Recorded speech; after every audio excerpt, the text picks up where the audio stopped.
दिनैनि बाव फेसन श'नि थाखाय प्रिपारेसन खालामगासिनो दङ थारैनो बियो जागायनाय ना फाइनेल राउन्डनि थाखाय बे प्रिपारेसन सोलिगासिनो एक्सुवेलि दाख्लि 26 मार्चआव जोंना ग्रेन्ड अडिशन जानानै थांखांबाय क'क्राझार बड'फा कालचारेल कमप्लेक्स नियार गौरां दै सेराव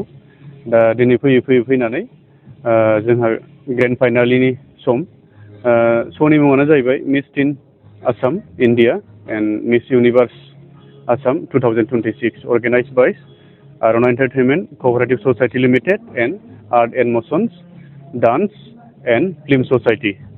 दा जोङो नैबे फैबाय थानाय 2022आव आसामनिफ्राय जोंहा सासे बेस्ट माने केन्डिडेटखौ जोङो सेलेक्ट खालामनानै जोंना फाइनाल सिलेक्सना जागोन 23 एप्रिल 23 एप्रिलाव जागोन बे एड्रेस RCC IOCL दालिगाव सापागुरियाव दा बेनि गेजेराव जों सासे सिख्लाखौ मिस इउनिभार्ससिम फाथायहरगोन आरो आसामनिफ्राय आरो बेजों लोगोसे सासे जाहैबाय मिस टिन इन्डियायाव जों आसामनिफ्राय हरगोन आरो बे बोसोराव ओरैनो बे जागायजेननायावहाय साबेसेसो कन्टेस्टेन्टआ बाहागो लादों ओरैनो अफलाइन अडिशन होनोबा जोंना 26 मार्चआव जादोंमोन बियो बाहाय एराउन्ड 23 केन्डिडेटफोरा दंमोन ओमफ्राय अनलाइन बुङोबा जोंना 15 to 20 एप्लाइ खालामदोंमोन बेनि गेजेराव फाइनाल सिलेक्सना जोंहा 14 जन for miss universe Assam and 10 केन्डिडेटआ जाहैबाय मिस टिन आसामनि थाखाय दा बेजों लोगोसे आङो खावलायहरगोन जोंनि साफ्रोमबो बड'लेण्ड हालामनि रायजो राजा बिथांमोनहा जुदि नायनो गोसोबा बिथांमोनहा फ्रियावनो फैनानै नायफैनो हागोन एड्रेसा आं अलरेडि बुंखाबाय RCC अडिट'रियाम सापागुरि दाख्लिगाव बयबो लैहोर फैनानै आरो बियो बुंनो थाङोबा फार्स्ट टाइम जोंनि बड'लेण्डआव जादों आरो एबार मिस इउनिभार्स जे आसाम गिबिसिन दा बयबो जोंनि BTC हालामनि बड'लेण्ड हालामनि रायजो राजाफोरखौ फैनानै साबायखर होफैगोन आरो बेजों लोगोसे आङो रिकुवेस्ट खालामबावगोन जोंनि दानि BTC जाय गभर्नमेन्ट जोंखौ हानायमानि मदद होथों जाहाथे जों फिउचारावबो बेबादि प्रग्रामखौ खुंबाय थानो हायो बेखौनो आं जोंनि अर्गानाइजेसन टिमनिफ्राय आङो गुरै खावलायहरबाय आरो समा बुंनो थाङोबा जोंना मोननै केटागरि नालाय आरो बाहाय जोंना मोनसे केटागरियावहाय मोनथाम सिकुवेन्स थायो राउन्ड थायो टिनावबो जोंना ट्रेडिसनेल थायो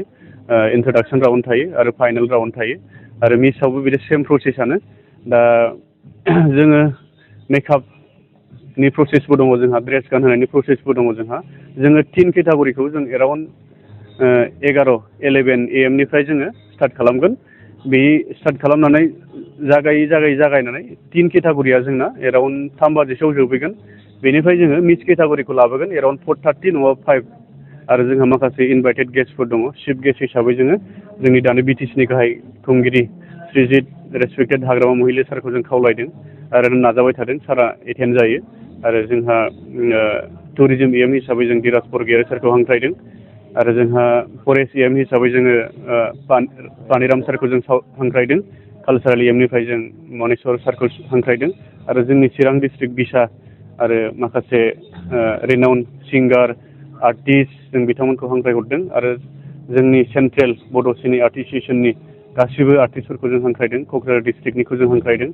आरो बेल' नङा माखासे इन्टेलेक्सुयेलफोर जायफोर गोरों चिरां डिस्ट्रिक्टनि superintendent of police district commissioner जों बिथांमोनखौ हांख्रायदों इभेन्टआव एटेन्ड जानो थाखाय आरो बेजों लोगोसे जोंनि बे IOCLनिनो जाय अनार जेनेरेल मेनेजार रेसपेक्टेड मुसुखा बर' सारखौ जों हांख्रायदों आरो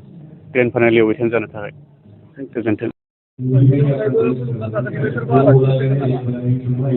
जोंहा गोग्गाथाव बाथ्रा जोङो भुटाननिफ्राय सासे इण्डियान भुटान फ्रेन्डशिप टेमज' टावांखौबो जों इनभाइट खालामदों आरो सबसे बाख्नायथाव रावा जाहैबाय जों प्राउड जानांगोन बड'लेण्डनि जाय बासिफोर रायजो राजाफोर जों बेखौ बुंनो थाङोबा BTCआव फार्स्ट टाइम बे इभेन्टखौ जों लाबोनो हादों आरो बेजों लोगोसे आं जाजिं पेनेलाव जोङो स्पेसियेलि थांनाय बोसोरनि जाय मनिका बिश्वकर्मा इन्डियाखौ रिप्रेजेन्ट खालामदोंमोन मिस इउनिभार्स इन्डिया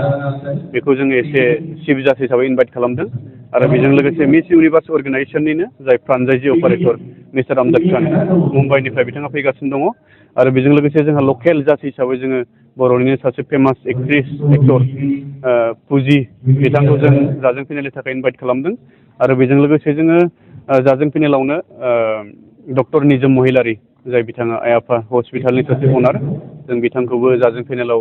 फज'नो थाखाय इनभाइट खालामदों आरो बेजों लोगोसे जों गसाइगाव B.Ed कलेजनि प्रिन्सिपाल डक्टर अजित बर' सार जों बिथांखौबो जाजों पेनेलनि थाखाय इनभाइट खालामदों दा जोंहा जाजों पेनेलाव 7 जाबाय आरो बेखौनो आं लास्टलि खावलायबावगोन साफ्रोमबो जोंनि रायजो राजाफोरा बे इभेन्टखौ ग्रेन्ड साक्सेस खालामो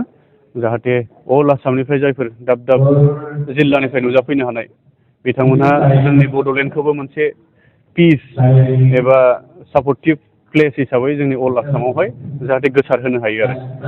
नोंथांमोननि नैबे इभेन्टआ जोबनायनि उनावहाय फैबाय थानाय समाव बेबायदि आरोबाव बोसोरै खालामलांनायनि मिजिंफोर दङ नामा जुदि जोंनि BTC गभर्नमेन्ट एबा बड'लेण्डनि रायजो राजाफोरा जोंखौ सापर्ट खालामोबा जोङो फैगौ बोसोरावबो अभियासलि जों बे इभेन्टखौ आरो लाबोबावगोन आरो बेजों लोगोसे जों माखासे लकेल इभेन्ट बुंनो थाङोबा लकेल डान्स कम्पिटिसन बेजों लोगोसे जों मिस्टार मिस बड'लेण्ड बेखौबो जों लाबोबाय थागोन दा जोंनो नांगौ सापर्ट नांगौ आरो गभर्नमेन्टनिफ्राय बेखौनो जों अलवेज खावलायगोन जोंखौ हेल्प होलांबाय थागोन फैबाय थानाय समाव गोजोन्थों